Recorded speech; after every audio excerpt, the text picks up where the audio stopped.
Well, as we've been hearing, one of Brazil's leading football teams has been involved in a plane crash on their way to a major continental final. Chapecoense were enjoying their best ever season after a rapid rise through the country's leagues.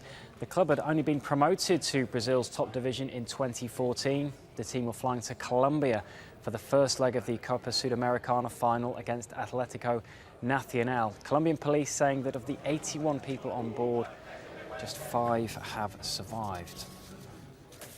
Well, footballers and clubs around the world have been paying their respects. This was Real Madrid holding a minute's silence at their training ground earlier on. In a statement, the South American Football Confederation said it was suspending all activities, including, of course, Wednesday's Copa Sudamericana final.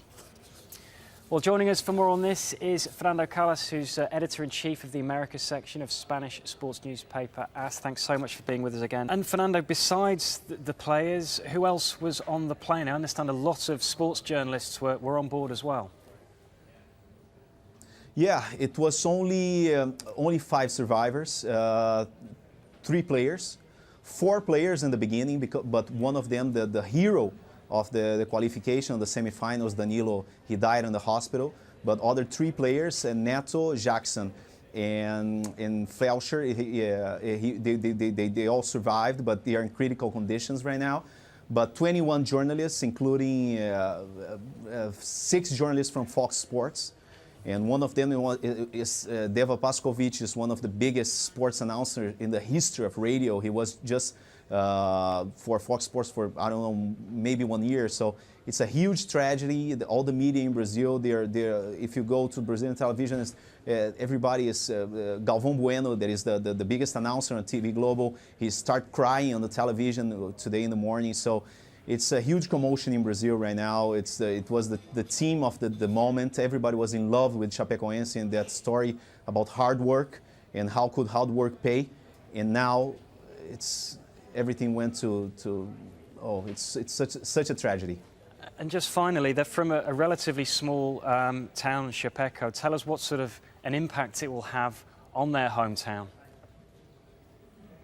It's unbelievable because Chapecó is only the 5th biggest city in the state of Santa Catarina. You know, it's a very rich city because it's the agro-business, and they have this huge plants of meat and agriculture. It's a very important city for that.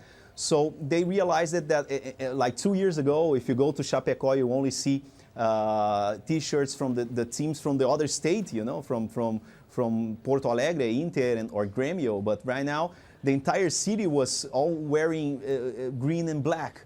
So it was this beautiful, beautiful story that suddenly became to an end. It's unbelievable. And we are hearing now that Atlético Nacional, they just informed CONMEBOL and the Colombian Federation that they would like the Chapecoense to have the title, that they don't want the title for themselves. They want to Chapecoense to be declared champion of the Copa Sudamericana. Fernando Callas there joining us there in Madrid. Thanks so much for your time, Fernando.